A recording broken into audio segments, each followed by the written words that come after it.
한국의 결정 하나에 덴마크가 발칵 뒤집혔습니다.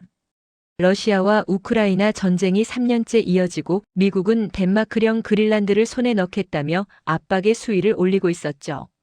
안팎으로 몰린 덴마크 국방부 차관보가 20조 원의 예산을 확보하고 직접 한국행 비행기에 올랐습니다. 그들은 한국을 쉬운 상대라고 생각했어요. 돈만 내밀면 될 거라고요. 하지만 돌아온 건 단칼 거절이었습니다. 7년 대기 순번 준수.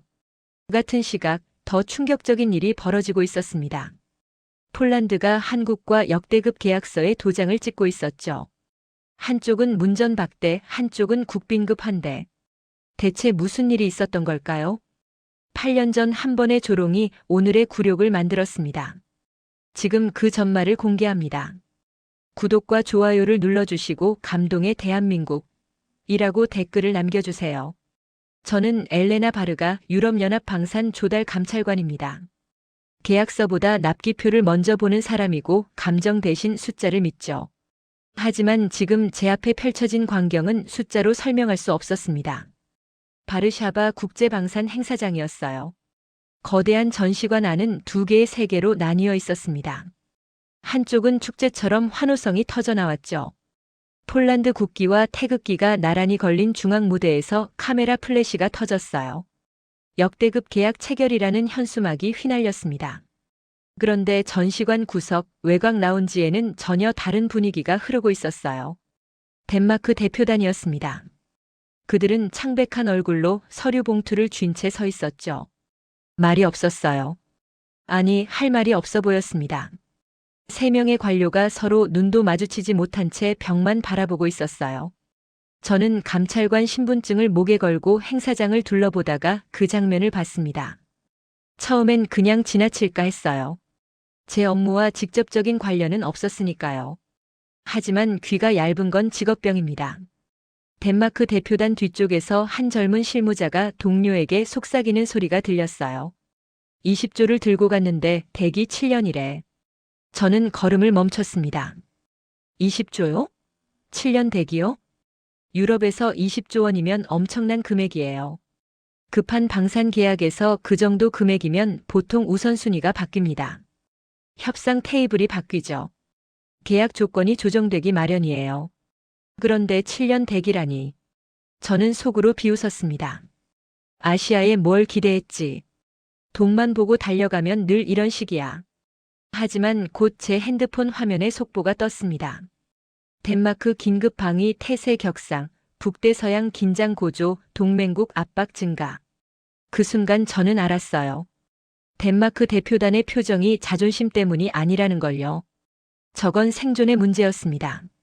전시관 안을 다시 둘러봤어요. 한국 장비들이 실물로 전시돼 있었습니다. 검은색과 회색의 육중한 차량들, 정교한 레이더 시스템, 그리고 인도 예정이라고 붙은 작은 태그들. 태그에는 날짜가 적혀 있었어요. 납기 일정표였죠. 폴란드향 일부, 루마니아향 일부, 에스토니아향 일부. 모두 정확한 날짜가 박혀 있었습니다. 한치의 여유도 없는 일정이었어요. 저는 감찰관답게 그 태그들을 유심히 봤습니다. 언제, 얼마나 확실히. 이게 제가 보는 방식이에요. 성능이나 기술은 전문가들이 보면 됩니다.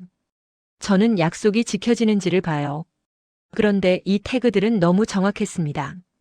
마치 시간표처럼요. 한쪽에서는 폴란드 국방부 장관이 한국 대표와 악수를 나눴어요. 카메라 플래시가 터졌죠.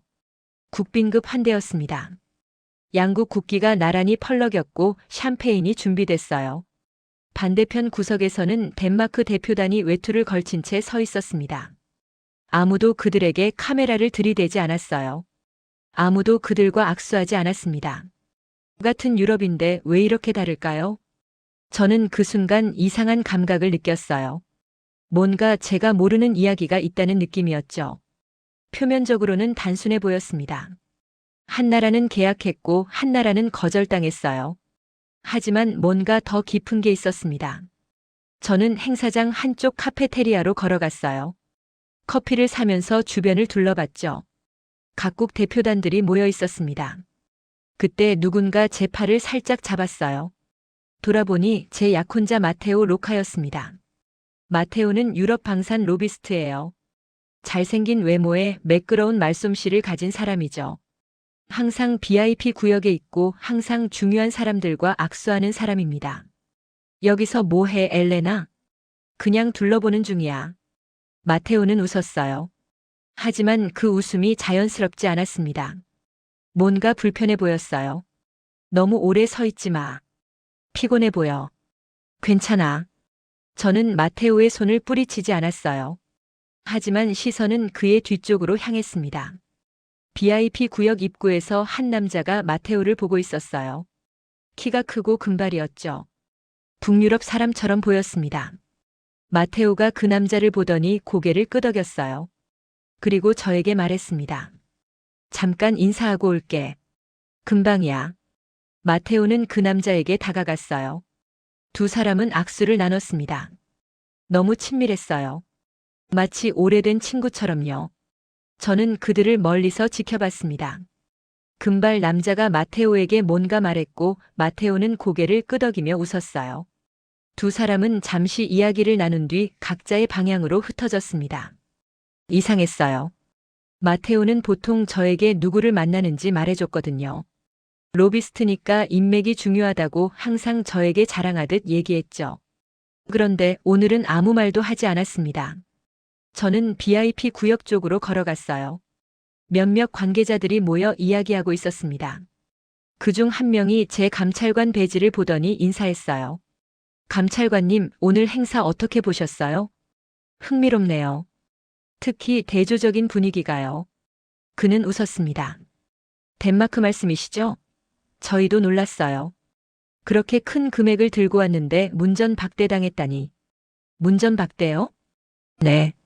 들리는 소문으론 공항 마중도 없었대요. 승합차로 왔다던데요.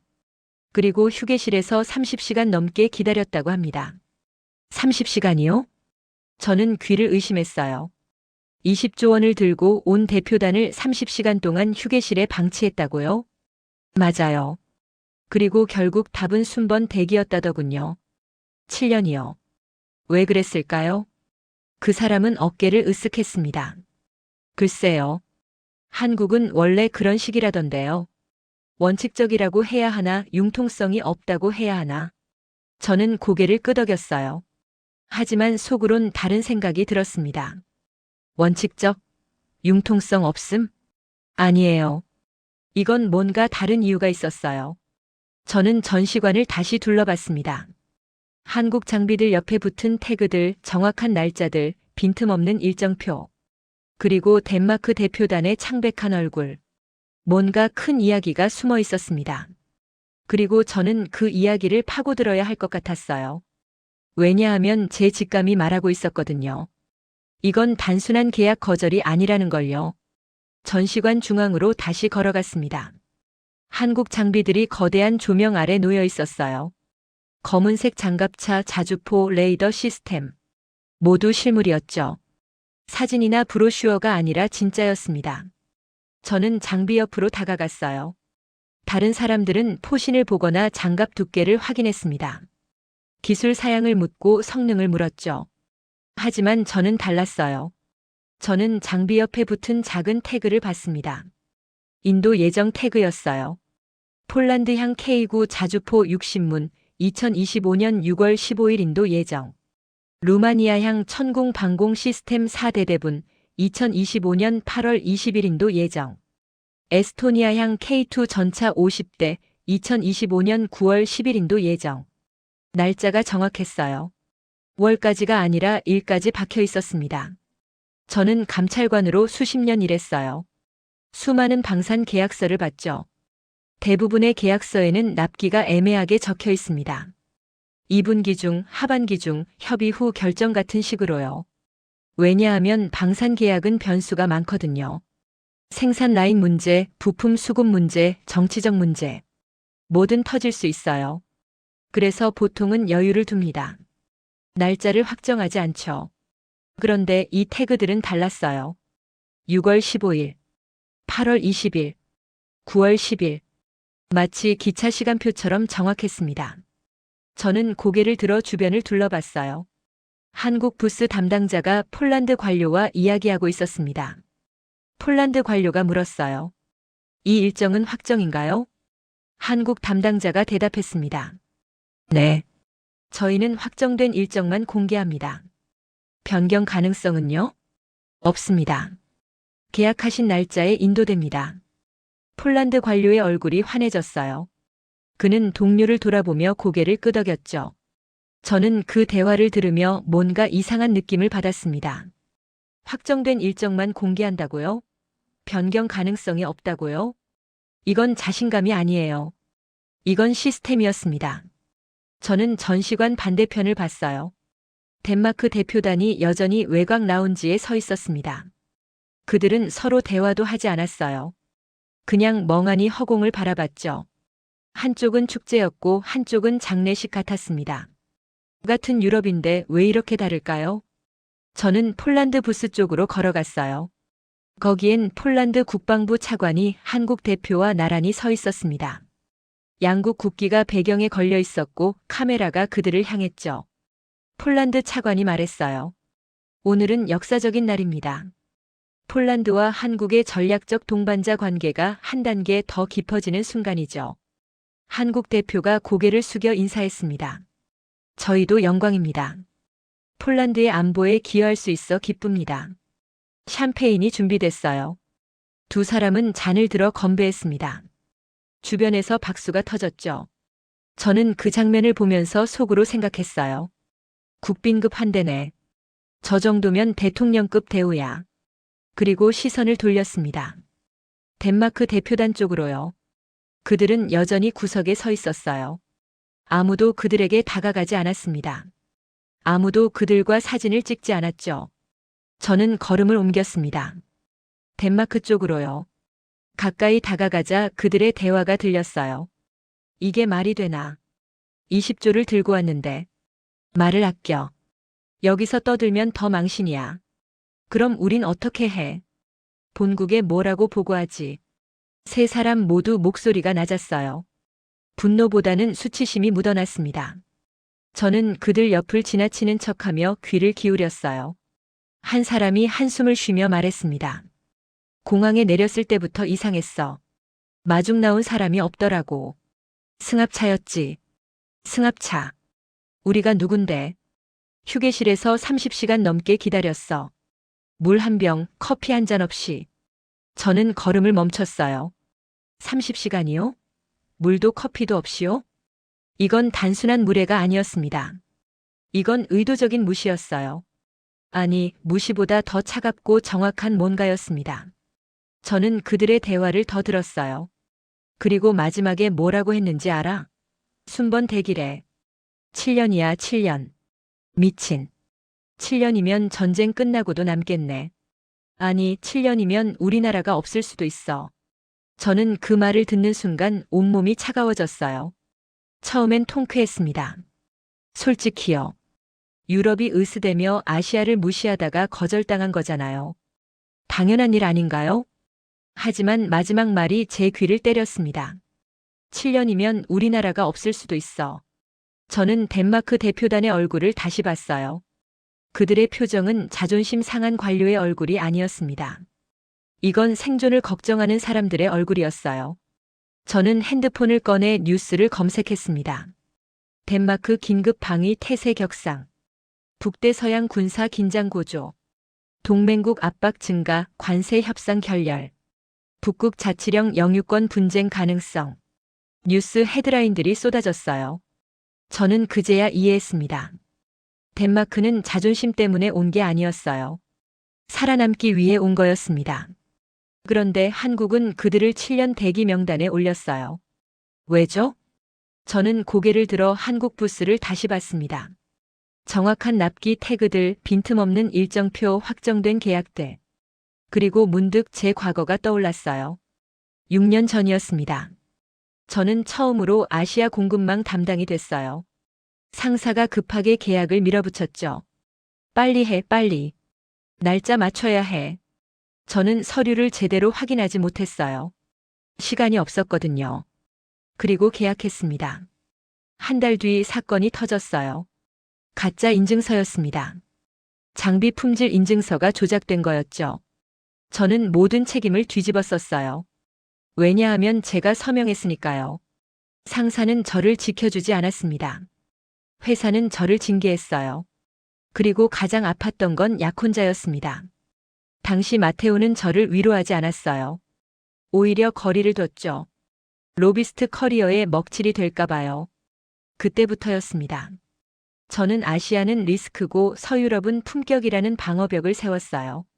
다시는 속지 않겠다고, 다시는 아시아 계약에 손대지 않겠다고 맹세했습니다. 그런데 지금 제 눈앞에서 펼쳐지는 광경은 뭔가요? 한국은 정확했어요. 날짜를 지켰고 약속을 지켰습니다. 폴란드는 환호했고 덴마크는 무너졌어요. 저는 혼란스러웠습니다. 그때 핸드폰이 진동했어요. 문자였습니다. 마테오였죠. 엘레나, 오늘 밤 덴마크 쪽 요청건 보고서 써야 해. 내가 문제 없다는 의견만 써주면 끝이야. 간단하지? 저는 손끝이 차가워지는 걸 느꼈습니다. 감찰관에게 의견을 사라고요? 제 손가락이 떨렸어요. 문자를 다시 읽었습니다. 문제 없다는 의견만 써주면 끝이야. 저는 주변을 둘러봤어요. 마테오는 보이지 않았습니다. 하지만 제 머릿속엔 그의 목소리가 맴돌았어요. 간단하지? 아니에요. 전혀 간단하지 않았습니다. 저는 감찰관이에요. 제 보고서는 유럽연합 방산 조달의 기준이 됩니다. 제가 문제 없다고 쓰면 계약이 진행돼요. 제가 문제 있다고 쓰면 계약이 멈춥니다. 그런데 지금 약혼자가 저에게 의견을 팔라고 하고 있었어요. 저는 핸드폰을 주머니에 넣었습니다. 대답하지 않았어요. 전시관을 다시 둘러봤습니다. 폴란드의 환호, 덴마크의 침묵, 한국의 정확함, 그리고 제 과거의 상처. 뭔가 큰 이야기가 시작되고 있었어요. 그리고 저는 그 중심에 서 있었습니다. 저는 덴마크 대표단을 쫓아 호텔 로비로 갔습니다. 행사가 끝난 뒤였어요. 저녁 7시쯤이었죠. 로비는 한산했습니다. 몇몇 참석자들이 체크인하거나 택시를 부르고 있었어요. 덴마크 대표단은 로비 구석 소파에 앉아 있었습니다. 세 사람 모두 외투를 벗지 않은 채였어요. 짐도 옆에 그대로 놔뒀죠. 마치 금방이라도 떠날 준비가 된 것처럼요. 저는 그들에게 다가갔습니다. 실례합니다. 저는 유럽연합 방산 조달 감찰관 엘레나 바르가입니다. 세 사람이 고개를 들었어요. 경계하는 눈빛이었습니다. 감찰관이요? 네. 오늘 행사에서 덴마크 대표단을 봤어요. 혹시 잠깐 이야기 나눌 수 있을까요? 한 사람이 한숨을 쉬었습니다. 무슨 이야기를 나누시려고요? 우리 망신당한 거 확인하러 오셨어요? 아니에요. 저는 사실관계를 확인하고 싶어서요. 그는 비웃었어요. 사실관계요? 간단해요. 우린 20조를 들고 왔고 7년 대기 명단에 올랐어요. 끝이에요. 저는 소파 맞은편에 앉았습니다. 좀 더 자세히 들을 수 있을까요? 처음부터요. 세 사람은 서로 눈을 마주쳤어요. 그리고 한 사람이 입을 열었습니다. 그는 덴마크 국방부 조달국장 페데르센이었어요. 우린 일주일 전에 한국에 갔어요. 긴급 요청이었죠. 본국 상황이 급박했거든요. 어떤 상황이었나요? 페데르센은 잠시 망설였습니다. 그리고 말했어요. 동맹국 압박이 심해졌어요. 관세 문제로 협상이 결렬됐고 북극 자치령 영유권 문제가 불거졌죠. 우리 본토 방어에 공백이 생겼어요. 저는 고개를 끄덕였습니다. 그래서 한국을 찾으신 거군요. 네. 한국 장비는 검증됐잖아요. 폴란드, 루마니아, 에스토니아 모두 만족하고 있고요. 우리도 그 대열에 합류하고 싶었어요. 그런데요. 페데르센의 목소리가 낮아졌습니다. 공항에 내렸을 때부터 이상했어요. 마중 나온 사람이 없었어요. 저는 눈을 깜빡였어요. 마중이요? 20조 규모 계약인데요. 맞아요. 그래서 우리도 놀랐죠. 보통은 고위 관료나 기업 임원이 나오잖아요. 그런데 아무도 없었어요.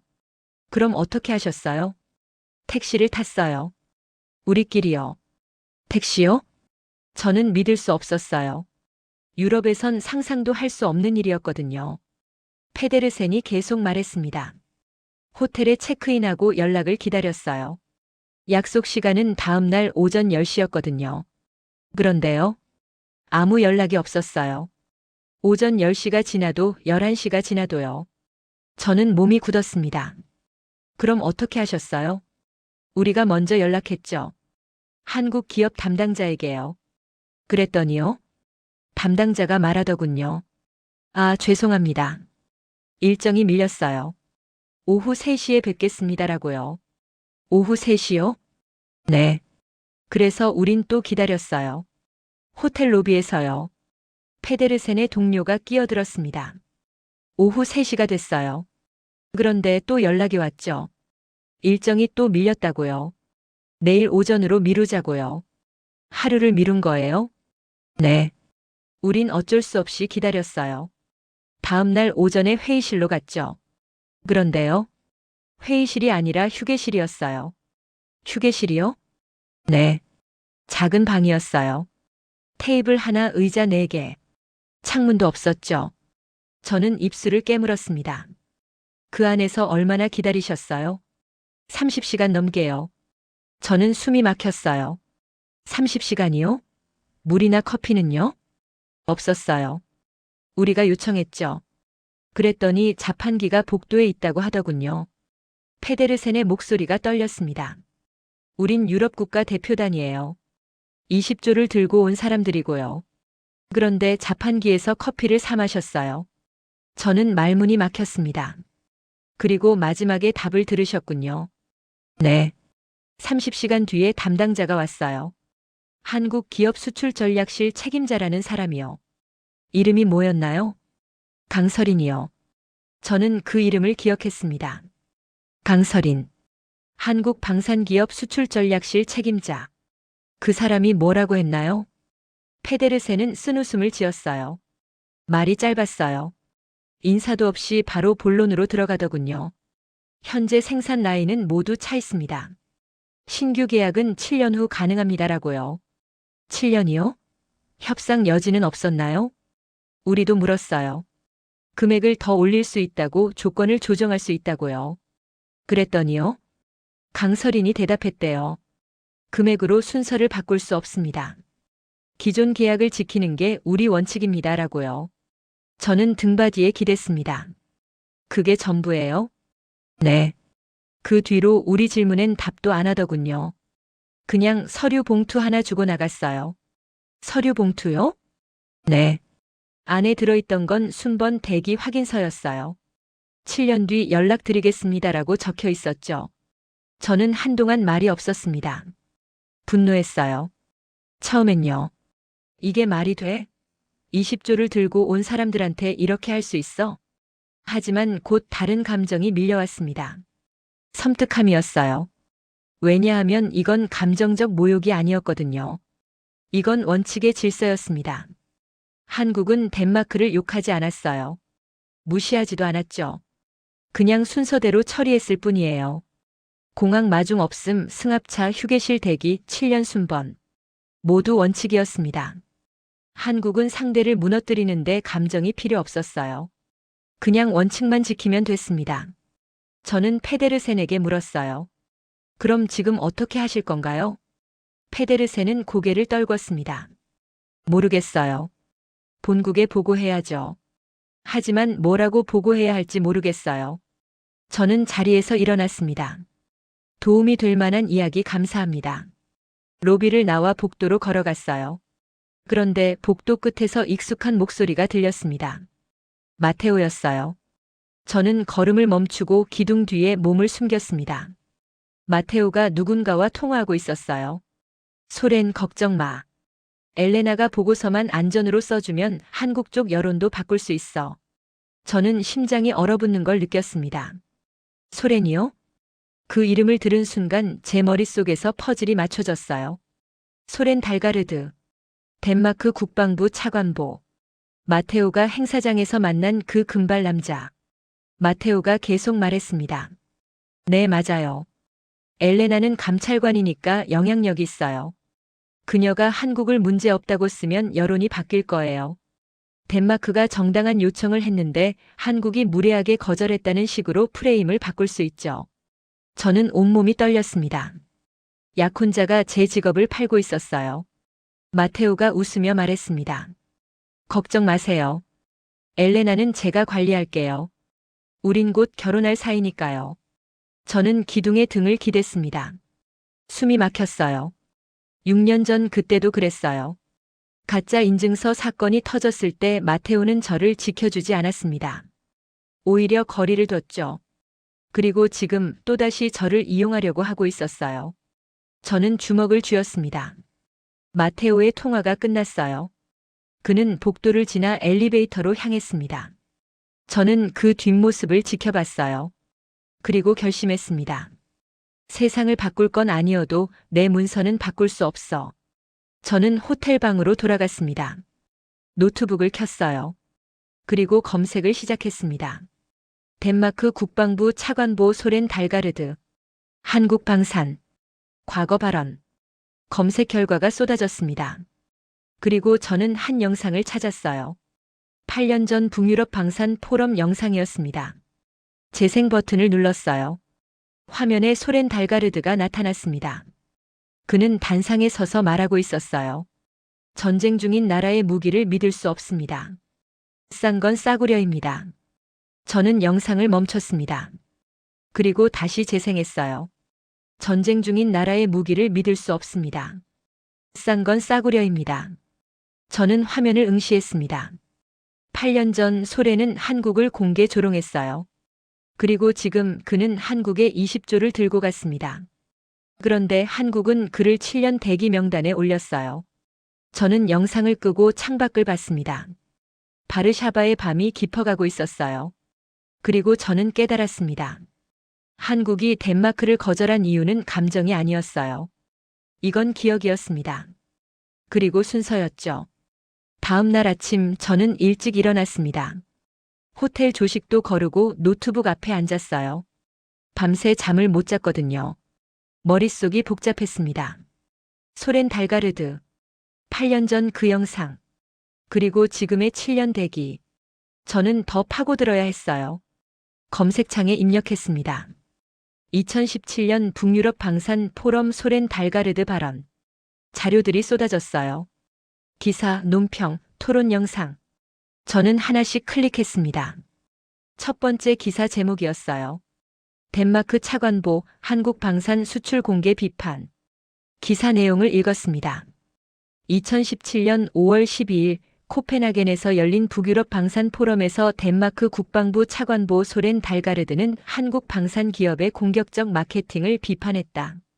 그는 전쟁 중인 나라가 만든 무기는 신뢰할 수 없으며 저가 전략은 품질을 의심하게 한다고 말했다. 저는 스크롤을 내렸어요. 다음 기사가 나왔습니다. 유럽 방산업계 한국 견제 목소리 높여. 소렌 달가르드 차관보의 발언 이후 유럽 방산업계는 한국 기업들의 시장 진입을 경계하는 분위기다. 일부 전문가들은 한국 장비가 유럽 기준을 충족하지 못한다고 주장했다. 저는 화면을 응시했습니다. 8년 전이에요. 그때 한국은 유럽 시장에 막 진입하려던 참이었죠. 검증되지 않은 신생 기업 취급을 받았어요. 그런데 소련은 그들을 조롱했습니다. 공개적으로요. 저는 다시 영상을 재생했어요. 소련이 단상에서 말하고 있었습니다. 전쟁 중인 나라의 무기를 믿을 수 없습니다. 그의 표정이 보였어요. 비웃고 있었죠. 싼 건 싸구려입니다. 청중들이 웃었어요. 박수도 나왔습니다. 소련은 만족스러운 표정으로 고개를 끄덕였어요. 저는 영상을 멈췄습니다. 그리고 뭔가 이상한 감정이 밀려왔어요. 분노가 아니었습니다. 오히려 슬픔이었어요. 왜냐하면 그 말이 제게도 박혔거든요. 싼 건 싸구려다. 6년 전 제가 겪은 사건도 그렇게 시작됐어요. 상사가 말했죠. 빨리 계약해, 싼 거 찾아. 급해. 저는 서둘렀어요. 제대로 확인하지 못했죠. 그리고 가짜 인증서에 속았습니다. 싼 건 싸구려였어요. 아니, 정확히 말하면 급한 건 위험했습니다. 저는 그때 배웠어요. 아시아는 리스크라고 서유럽은 안전하다고요. 하지만 지금 제 앞에 펼쳐진 현실은 달랐어요. 한국은 정확했고 덴마크는 무너졌습니다. 저는 노트북을 덮었어요. 그리고 호텔 방을 나섰습니다. 오전 9시였어요. 행사장으로 가는 셔틀버스를 탔습니다. 버스 안에서 핸드폰을 꺼냈어요. 마테오에게서 문자가 와 있었습니다. 오늘 점심때 만나자. 중요한 이야기 있어. 저는 대답하지 않았어요. 행사장에 도착했습니다. 이틀째 일정이었어요. 오늘은 기술 세미나가 열렸습니다. 저는 한국 부스 쪽으로 걸어갔어요. 어제와 똑같은 장비들이 전시돼 있었습니다. 하지만 오늘은 다르게 보였어요. 저는 한 장비 앞에 멈춰 섰습니다. K9 자주포였어요. 검은색 차체, 육중한 포신, 정교한 사격 통제 시스템. 태그가 붙어 있었습니다. 폴란드향 60문, 2025년 6월 15일 인도 예정. 저는 그 날짜를 다시 봤어요. 6월 15일. 정확했습니다. 그리고 문득 궁금해졌어요. 이 날짜는 정말 지켜질까? 저는 주변을 둘러봤습니다. 한국 부스 담당자가 폴란드 관료와 이야기하고 있었어요. 저는 다가갔습니다. 실례합니다. 질문 하나 해도 될까요? 담당자가 고개를 돌렸어요. 네, 말씀하세요. 이 납기 일정은 정말 확정인가요? 네. 저희는 확정된 일정만 공개합니다. 변경 가능성은요? 없습니다. 만약 긴급 요청이 들어오면요? 금액이 더 크다면요? 담당자는 잠시 저를 바라봤어요. 그리고 조용히 말했습니다. 금액으로 순서를 바꾸지 않습니다. 그 순간 저희는 끝이거든요. 저는 그 말을 곱씹었어요. 그 순간 저희는 끝이다. 왜죠? 담당자가 대답했습니다. 신뢰를 납품하는 회사가 신뢰를 깨면 안 되니까요.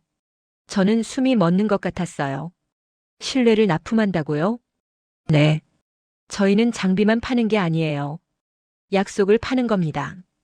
6월 15일이라고 했으면 6월 15일에 도착해요. 하루도 늦지 않습니다. 저는 고개를 끄덕였어요. 그리고 물었습니다. 그럼 덴마크는요? 20조를 들고 왔는데요. 담당자의 표정이 굳었어요. 순번이 있습니다. 순번이요? 네. 먼저 계약한 나라들이 있어요. 폴란드, 루마니아, 에스토니아, 노르웨이, 핀란드. 저희는 그들에게 약속했어요. 그 약속을 지켜야 합니다. 하지만 덴마크는 긴급 상황이잖아요. 담당자가 조용히 말했습니다. 모두 긴급이에요. 전쟁은 모두에게 긴급입니다. 하지만 저희가 순서를 바꾸는 순간 먼저 계약한 나라들은 어떻게 되나요? 그들도 저희를 믿었는데요. 저는 할 말이 없었어요. 담당자가 덧붙였습니다. 8년 전 덴마크는 저희를 조롱했어요. 전쟁 중인 나라의 무기는 믿을 수 없다고요. 싼 건 싸구려라고요. 저는 몸이 굳었습니다. 알고 계셨군요. 네. 저희는 기억해요. 하지만 이건 복수가 아니에요. 순서일 뿐입니다. 저는 담당자를 바라봤어요. 그의 얼굴은 차가웠지만 감정은 없었습니다.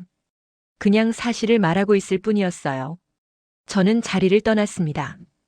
전시관을 나와 복도로 걸어갔어요. 그리고 벤치에 앉았습니다. 머릿속이 복잡했어요. 8년 전 소련은 한국을 조롱했습니다.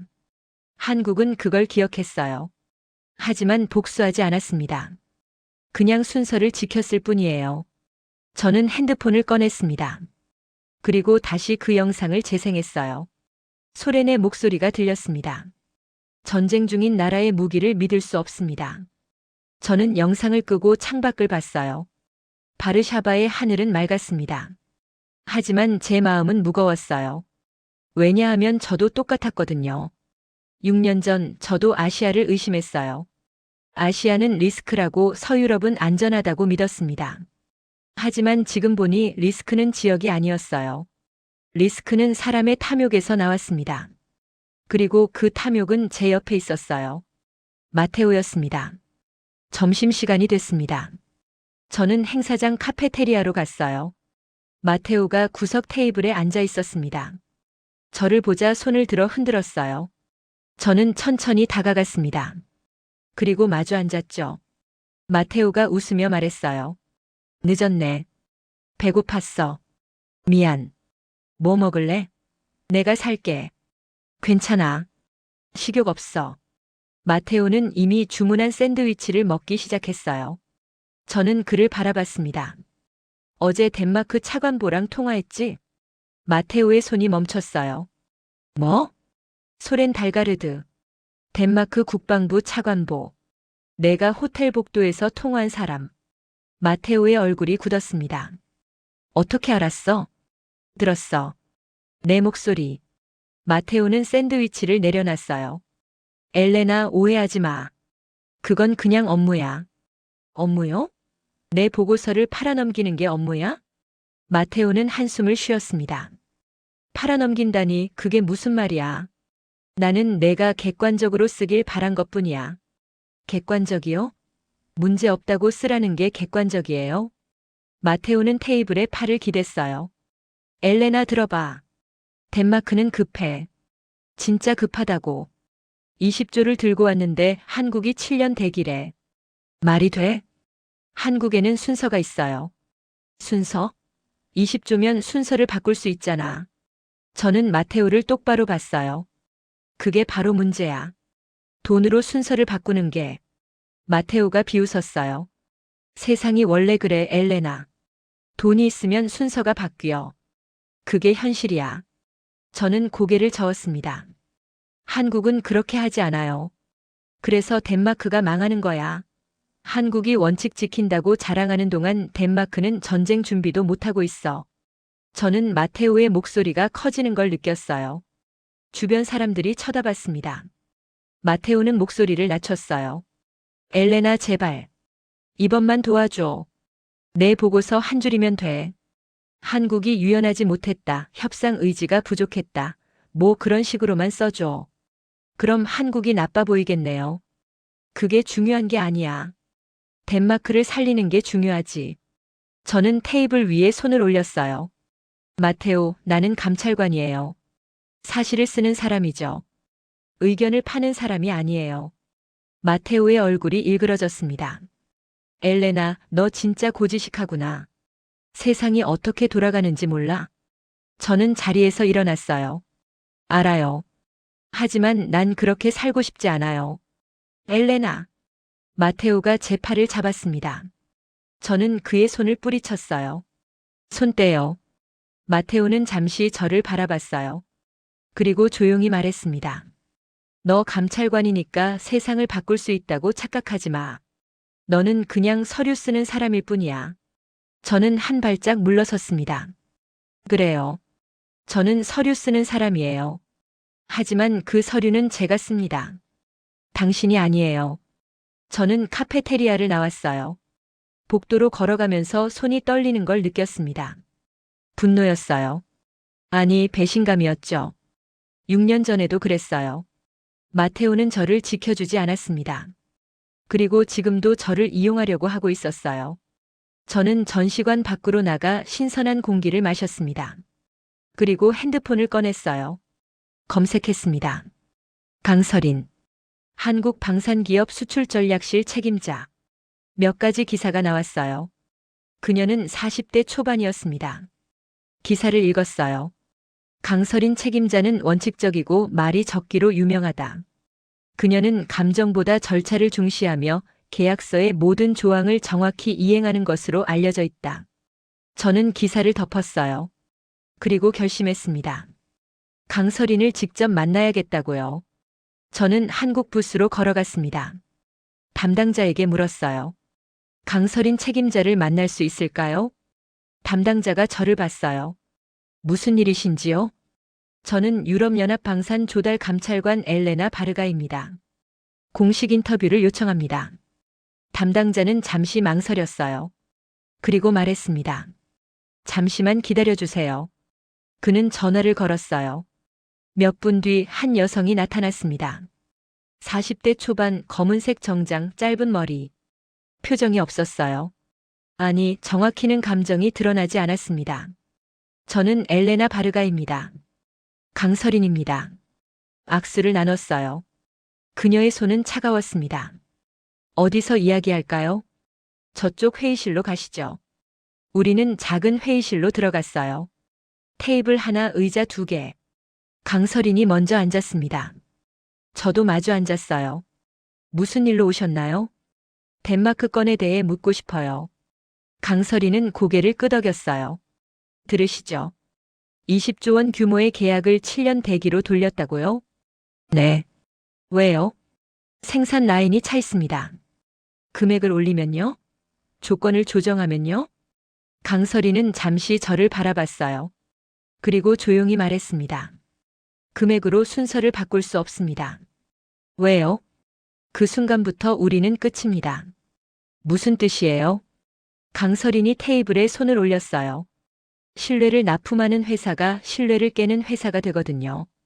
저는 그 말에 숨이 멎었습니다. 신뢰를 납품한다고요? 네. 저희는 장비를 파는 게 아니에요. 약속을 파는 겁니다. 폴란드에게 6월 15일이라고 했으면 6월 15일에 도착해요. 덴마크가 20조를 들고 와도 그 날짜는 안 바뀝니다. 저는 입술을 깨물었어요. 그럼 덴마크는요? 그들은 급해요. 모두 급해요. 하지만 덴마크는 특히 급하잖아요. 전쟁 준비도 못하고 있어요. 강설인의 목소리가 차가워졌습니다. 8년 전 덴마크는 저희를 조롱했어요. 저는 고개를 끄덕였어요. 알아요. 영상 봤어요. 그럼 아시겠네요. 저희는 기억해요. 하지만 이건 복수가 아니에요. 그럼 뭐예요? 순서예요. 저는 강설인을 바라봤어요. 그녀의 얼굴은 여전히 표정이 없었습니다. 하지만 목소리엔 확신이 담겨 있었어요. 저는 물었습니다. 그럼 덴마크가 과거에 조롱하지 않았다면요? 그럼 순서를 바꿔줬나요? 강설이는 고개를 저었어요. 아니요. 순서는 절대 안 바뀌어요. 과거 발언과 상관없이요. 왜요? 먼저 계약한 나라들이 있으니까요. 그들도 저희를 믿었어요. 그 신뢰를 배신할 순 없습니다. 저는 한동안 말이 없었어요. 그리고 깨달았습니다. 한국의 답변은 차갑지 않았어요. 오히려 정확했습니다. 감정이 아니라 원칙이었죠. 저는 자리에서 일어났습니다. 시간 내주셔서 감사합니다. 강설인도 일어났어요. 도움이 됐길 바랍니다. 우리는 악수를 나눴어요. 저는 회의실을 나왔습니다. 그리고 복도를 걸으며 생각했어요. 6년 전 저를 버린 건 회사의 원칙이 아니었습니다. 사람의 탐욕이었어요. 마테오의 탐욕이었죠. 그리고 지금 한국은 원칙을 지키고 있었습니다. 감정도 돈도 압박도 그 원칙을 흔들지 못했어요. 저는 멈춰 섰습니다. 그리고 결심했어요. 세상을 바꿀 건 아니어도 내 문서는 바꿀 수 없어. 저는 호텔로 돌아갔습니다. 노트북을 켰어요. 그리고 보고서 작성을 시작했습니다. 보고서를 쓰기 전에 저는 더 많은 자료가 필요했습니다. 덴마크의 과거를 파고들어야 했어요. 8년 전 그 조롱 이후 덴마크가 어떤 선택을 했는지 알아야 했죠. 저는 검색을 시작했습니다. 2017년 덴마크 방산 조달 계약, 2018년 덴마크 국방 예산, 2019년 덴마크 무기 수입 현황. 자료들이 쏟아졌어요. 하나씩 읽기 시작했습니다. 첫 번째 기사였어요. 2017년 6월 덴마크 국방부는 독일 및 프랑스와 방산 협력 강화에 합의했다. 저는 날짜를 확인했어요. 6월이요. 소련이 한국을 조롱한 게 5월이었죠. 한 달 뒤였습니다. 다음 기사를 읽었어요. 2018년 2월 덴마크는 미국 방산 기업과 15억 달러 규모 계약을 체결했다. 15억 달러요. 당시 환율로 약 1조 7천억 원이었습니다. 저는 계속 자료를 읽었어요. 2019년 9월 덴마크 국방부는 유럽산 장비 우선 구매 원칙을 발표했다. 유럽산 우선이요. 그럼 아시아는요? 다음 기사가 답을 줬어요. 2020년 3월 덴마크는 한국 방산 기업과의 협력 논의를 중단했다. 저는 화면을 응시했습니다. 8년 동안 덴마크는 한국을 배제했어요. 독일, 프랑스, 미국과 계약했죠. 유럽산 우선 원칙을 세웠습니다. 한국과의 협력은 중단했어요. 그리고 지금 2025년 덴마크는 다시 한국을 찾았습니다. 왜요? 저는 최근 뉴스를 검색했어요. 2024년 12월 덴마크 주요 무기 공급선 중단. 2025년 1월 덴마크 국방 예산 긴급 증액, 동맹국 압박 증가. 2025년 2월 북극 자치령 영유권 분쟁 가능성, 덴마크 본토 방어 공백. 저는 기사를 읽으며 퍼즐을 맞췄어요. 덴마크는 과거에 한국을 조롱하고 배제했습니다. 유럽산만 믿었죠. 하지만 전쟁과 공급 중단, 동맹 압박이 겹치며 공백이 생겼어요. 본토 방어에 구멍이 뚫렸습니다. 그래서 한국을 찾았죠. 하지만 한국은 순서가 있었어요. 폴란드, 루마니아, 에스토니아, 노르웨이, 핀란드. 모두 덴마크보다 먼저 계약한 나라들이었습니다. 저는 노트북을 덮었어요. 그리고 창밖을 봤습니다. 바르샤바의 저녁이 다가오고 있었어요. 문득 깨달았습니다. 덴마크의 비극은 한국 탓이 아니었어요. 덴마크가 뿌린 선택의 결과였습니다. 8년 전 소련은 한국을 조롱했어요. 그리고 한국을 배제했죠. 8년 동안 다른 나라들과만 계약했습니다. 하지만 그 선택엔 대가가 있었어요. 위기가 왔을 때 돌아갈 다리가 사라진 겁니다. 저는 핸드폰을 꺼냈어요. 마테오에게서 문자가 와 있었습니다. 엘레나 생각해봤어? 보고서 쓸 거지? 저는 대답하지 않았어요. 대신 다른 번호로 전화를 걸었습니다. 덴마크 대표단 페데르센이었어요. 여보세요? 페데르센님, 엘레나 바르가입니다. 아, 감찰관님. 무슨 일이세요? 만나서 이야기할 수 있을까요? 중요한 걸 여쭤보고 싶어서요. 지금이요? 네. 가능하시면요. 페데르센은 잠시 침묵했어요. 그리고 말했습니다. 호텔 로비에서 30분 뒤에 뵐까요? 좋습니다. 저는 전화를 끊고 호텔로 향했어요. 30분 뒤 로비에서 페데르센을 만났습니다. 그는 어제보다 더 피곤해 보였어요. 무슨 이야기를 하고 싶으신가요? 8년 전 일에 대해 묻고 싶어요. 8년 전이요? 네. 2017년 소련 달가르드 차관보가 한국을 공개 조롱했던 일요. 페데르센의 얼굴이 굳었습니다. 그걸 어떻게 아세요? 영상을 봤어요. 페데르센은 한숨을 쉬었어요. 그때 일은 저도 기억해요. 소련이 포럼에서 한국을 비판했죠. 왜 그랬나요? 페데르센은 잠시 망설였어요. 그리고 말했습니다. 당시 한국은 신생이었어요. 검증되지 않은 장비, 낮은 가격, 공격적 마케팅. 유럽 업계는 경계했죠. 그래서 조롱한 거예요? 아니요. 조롱은 소련 개인의 선택이었어요. 하지만 덴마크 정부의 입장도 비슷했죠. 우린 유럽산을 믿었어요. 그리고요. 8년 동안 한국과 협력하지 않았어요. 독일, 프랑스, 미국과만 계약했죠. 왜 지금은 한국을 찾았나요? 페데르센은 고개를 떨궜어요. 공급선이 끊겼어요. 전쟁, 생산 지연, 동맹 압박. 모든 게 겹쳤죠. 그래서 한국이요? 네. 한국은 납기를 지켜요. 폴란드, 루마니아, 에스토니아 모두 만족하고 있어요. 우리도 그 대열에 합류하고 싶었죠. 하지만 한국은 7년 대기라고 했어요. 페데르센은 쓴웃음을 지었어요. 맞아요. 우린 너무 늦게 왔어요. 저는 페데르센을 바라봤습니다. 그리고 물었어요. 소련 차관보는 지금 어디 있나요? 덴마크로 돌아갔어요. 어제요. 혼자요? 네. 우리보다 먼저요. 왜요? 페데르센은 한숨을 쉬었어요. 책임을 져야 하니까요. 20조를 들고 갔는데 빈손으로 돌아왔어요. 국방부 장관에게 보고해야 하죠. 저는 고개를 끄덕였어요. 마지막 질문이에요. 소련 차관보가 8년 전 발언을 후회하나요? 페데르센은 잠시 침묵했어요. 그리고 조용히 말했습니다. 모르겠어요. 그는 아무 말도 안 했어요. 하지만 표정은 봤어요. 그건 후회가 아니라 수치였어요. 저는 자리에서 일어났습니다. 시간 내주셔서 감사합니다. 페데르센도 일어났어요. 감찰관님, 한 가지만 여쭤볼게요. 네. 보고서에 뭐라고 쓰실 건가요? 저는 페데르센을 똑바로 봤어요. 진실을 쓸 겁니다. 진실이요? 네. 덴마크의 비극은 한국 탓이 아니라는 걸요. 페데르센은 고개를 끄덕였어요. 저는 로비를 나와 방으로 돌아갔습니다. 노트북을 켰어요. 그리고 보고서를 쓰기 시작했습니다. 제목 덴마크 긴급 방산 조달 요청건에 대한 감찰 보고서. 첫 문장을 썼어요. 한국의 대응은 감정적 보복이 아니라 기존 계약과 신뢰를 지키는 원칙이었다. 보고서를 쓰다가 저는 멈췄습니다. 뭔가 빠진 게 있었어요. 6년 전 제 사건이었습니다. 가짜 인증서 사건이요. 저는 그때 아시아 계약 때문에 망했다고 믿었어요. 아시아는 리스크라는 방어벽을 세웠죠.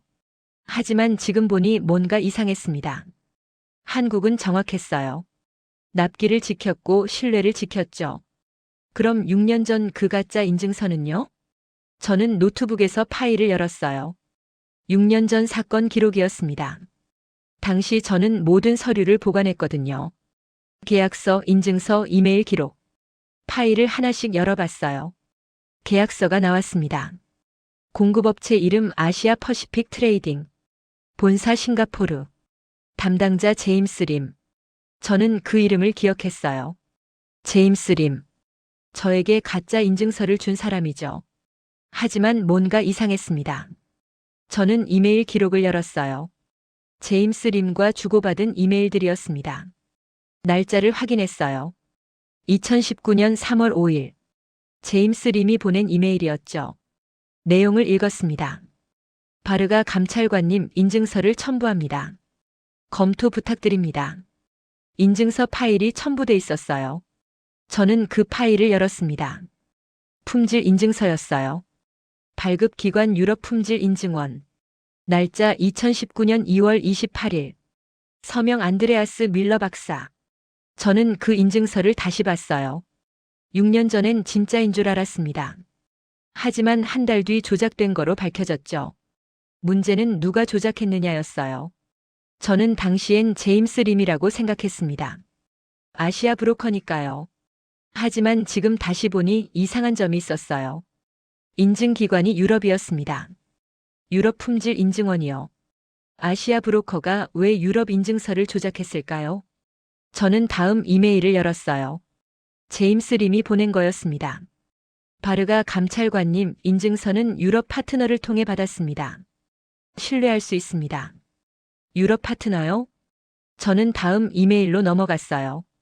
그리고 한 이름을 발견했습니다. 마테오 로카. 제 심장이 멎었어요. 마테오요? 이메일 내용을 읽었습니다. 제임스 림이 마테오에게 보낸 이메일이었어요. 로카님 인증서 전달 감사합니다. 바르가 감찰관에게 잘 전달하겠습니다. 저는 손이 떨렸어요. 마테오가 인증서를 전달했다고요? 다음 이메일을 열었습니다. 마테오가 제임스 림에게 보낸 거였어요. 림님 인증서 첨부합니다. 유럽 품질 인증원에서 직접 받은 겁니다. 문제 없습니다. 저는 화면을 응시했어요. 마테오가 인증서를 제공했습니다. 그리고 그 인증서는 가짜였어요. 저는 더 깊이 파고들었습니다. 당시 조사 기록을 찾았어요. 가짜 인증서 사건 최종 보고서였습니다. 내용을 읽었어요. 조작된 인증서의 출처는 유럽 내부 브로커 라인으로 추정됨. 아시아 공급업체는 피해자로 확인됨. 저는 숨이 막혔어요. 아시아 공급업체는 피해자였다고요? 그럼 조작한 사람은요? 저는 보고서를 계속 읽었습니다. 그리고 한 문장을 발견했어요. 유럽 브로커 라인의 배후 인물은 특정되지 않음. 추가 조사 중단. 특정되지 않았다고요? 왜 중단했나요? 저는 당시 상황을 떠올렸어요. 사건이 터진 뒤 저는 모든 책임을 졌습니다. 상사는 저를 지켜주지 않았어요. 마테오는 거리를 뒀죠. 그리고 조사는 중단됐습니다. 왜요? 저는 다시 이메일 기록을 뒤졌어요. 그리고 한 파일을 발견했습니다. 마테오가 누군가에게 보낸 이메일이었어요. 수신자 미상. 날짜 2019년 4월 15일. 내용을 읽었습니다. 조사를 멈춰주셔서 감사합니다.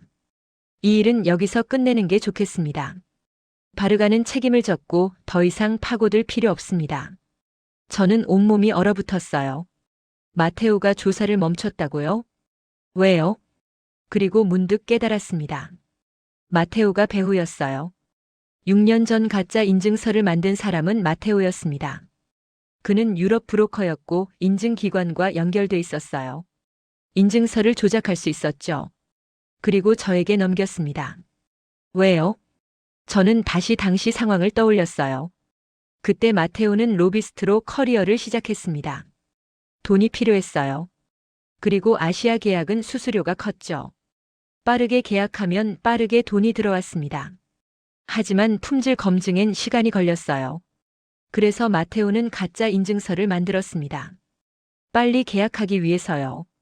그리고 사건이 터졌을 때 저에게 책임을 뒤집어 씌웠어요.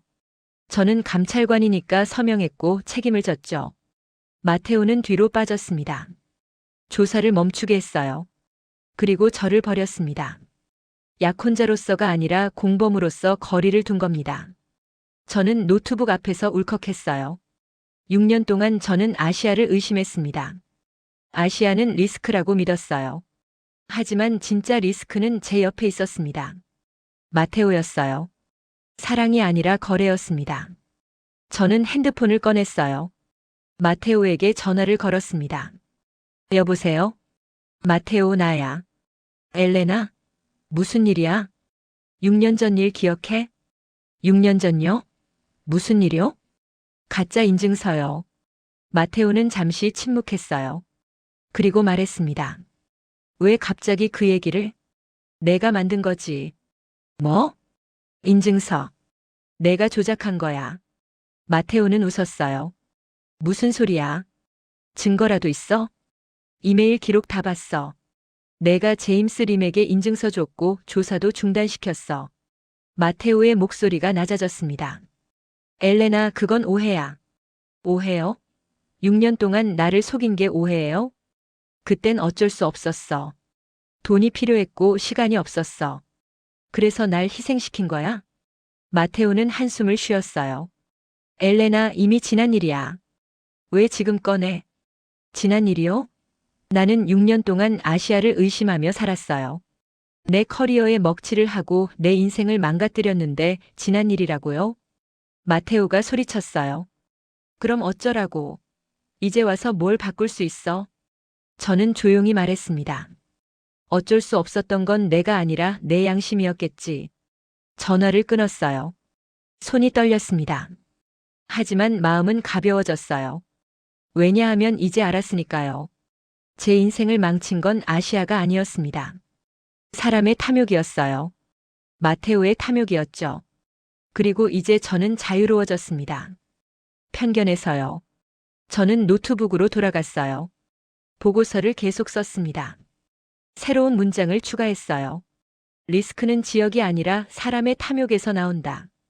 이틀 뒤 저는 보고서를 제출했습니다. 유럽연합방산조달위원회예요. 공식 감찰 보고서였죠. 제목은 이렇게 썼어요. 덴마크 긴급 방산 조달 요청건에 대한 감찰 보고서, 한국의 대응과 신뢰 원칙. 내용은 세 부분으로 나눴습니다. 첫째, 한국의 대응은 감정적 보복이 아니라 기존 계약과 신뢰를 지키는 원칙이었다. 둘째, 납기와 생산체계, 검증체계가 현재 유럽의 위기에서 가장 현실적인 해법이다. 셋째, 덴마크의 상황은 과거 선택의 결과이며 한국의 책임이 아니다. 보고서를 제출한 뒤 저는 바르샤바를 떠났습니다. 브뤼셀로 돌아왔어요. 일주일이 지났습니다. 그리고 보고서가 공개됐어요. 처음엔 조용했습니다. 하지만 이틀 뒤 언론이 움직였어요. 첫 기사가 나왔습니다. 유럽연합감찰관 한국방산의 신뢰원칙 옹호. 기사 내용을 읽었어요. 엘레나 바르가 감찰관은 공식 보고서에서 한국이 덴마크 요청을 거절한 것은 감정이 아니라 원칙이라고 밝혔다. 그녀는 한국의 납기 준수와 계약 이행 능력을 높이 평가했으며 덴마크의 상황은 과거 선택의 결과라고 지적했다. 기사가 퍼지기 시작했어요. 유럽 주요 언론들이 다뤘습니다. 프랑스, 독일, 영국, 스페인. 모두 같은 내용이었어요. 20조를 거절한 나라가 아니라 20조로도 흔들리지 않는 나라.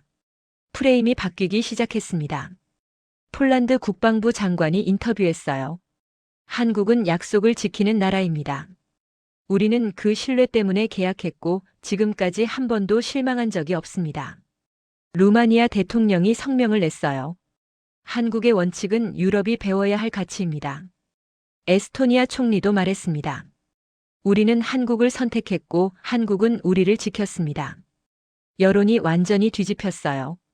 처음엔 한국을 비판하던 사람들이 입을 다물었습니다. 대신 덴마크를 비판하기 시작했죠. 왜 8년 전 한국을 조롱했느냐고요. 왜 유럽산만 고집했느냐고요. 왜 위기가 와서야 한국을 찾았느냐고요. 덴마크 국방부는 침묵했습니다. 소련 달가르드 차관보는 사임했어요. 공식 발표는 개인 사유였지만 모두가 알고 있었습니다. 그는 무너진 겁니다. 자존심이 아니라 과거의 말들이 돌아와 목을 조인 거죠. 저는 브뤼셀 사무실에서 뉴스를 봤어요. 그리고 핸드폰이 울렸습니다. 페데르센이었어요. 감찰관님 저예요. 페데르센님. 어떻게 지내세요? 덴마크로 돌아왔어요. 혼란스럽지만요. 보고서 봤어요? 네. 감사합니다. 뭘요? 진실을 써주셔서요. 덕분에 우리가 왜 이렇게 됐는지 이해했어요. 저는 할 말이 없었어요. 페데르센이 계속 말했습니다. 소련이 사임했어요. 그는 마지막에 제게 말했어요. 8년 전 그 말을 후회한다고요. 저는 고개를 끄덕였어요.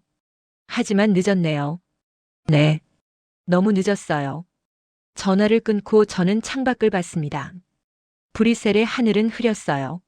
하지만 제 마음은 맑았습니다. 며칠 뒤 저는 회의에 참석했어요. 유럽연합 방산 조달위원회였습니다. 의장이 저를 불렀어요. 바르가 감찰관 보고서에 대해 설명해 주시겠습니까? 네. 저는 자리에서 일어났습니다. 그리고 말했어요.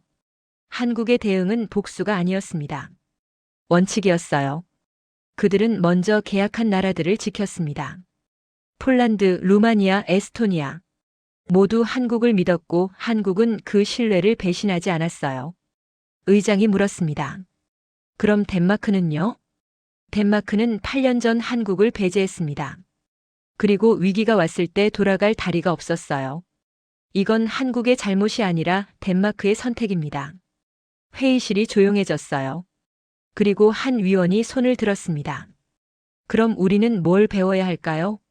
저는 대답했습니다. 신뢰는 협상 카드가 아니라 살아남는 방식입니다.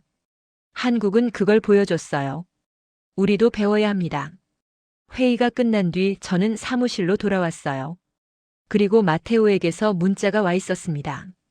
엘레나 미안해. 다시 시작할 수 있을까? 저는 문자를 지웠어요. 대답하지 않았습니다. 왜냐하면 끝났으니까요. 마테오와의 관계도 제 편견도요. 저는 노트북을 열었어요. 새로운 보고서를 쓰기 시작했습니다. 이번엔 다른 주제였어요. 유럽 방산 조달의 신뢰 체계 개선 방안. 첫 문장을 썼습니다. 신뢰는 하루아침에 만들어지지 않는다. 하지만 하루아침에 무너질 수 있다. 저는 웃었어요. 한국에게서 배운 거였습니다. 신뢰는 원칙이고 원칙은 흔들리지 않는다는 걸요. 며칠 뒤 저는 강서린에게 이메일을 보냈어요. 감사하다는 내용이었습니다. 그녀가 답장을 보냈어요. 짧았습니다. 도움이 됐다니 다행입니다. 저는 그 이메일을 보며 생각했어요. 처음 만났을 때 강서린은 차갑게 느껴졌습니다. 하지만 지금은 달라요. 그녀는 차가운 게 아니라 정확했어요. 감정이 아니라 원칙이었죠. 그리고 그 원칙이 유럽을 움직였습니다. 저는 창밖을 봤어요. 브뤼셀의 하늘이 개고 있었습니다. 그리고 저도 개었어요. 6년 동안 저를 짓눌렀던 편견이 사라졌습니다. 아시아는 리스크가 아니었어요. 오히려 기준이었습니다. 저는 처음으로 한국을 상대가 아니라 기준으로 봤어요. 그리고 제 인생도 다시 세웠습니다. 편견을 버린 순간 저는 가장 강해졌습니다. 감동특별시의 이야기는 여러분의 구독과 좋아요, 작은 관심으로 이루어집니다. 감동 시민들의 이야기는 내일도 찾아오겠습니다. 감사합니다.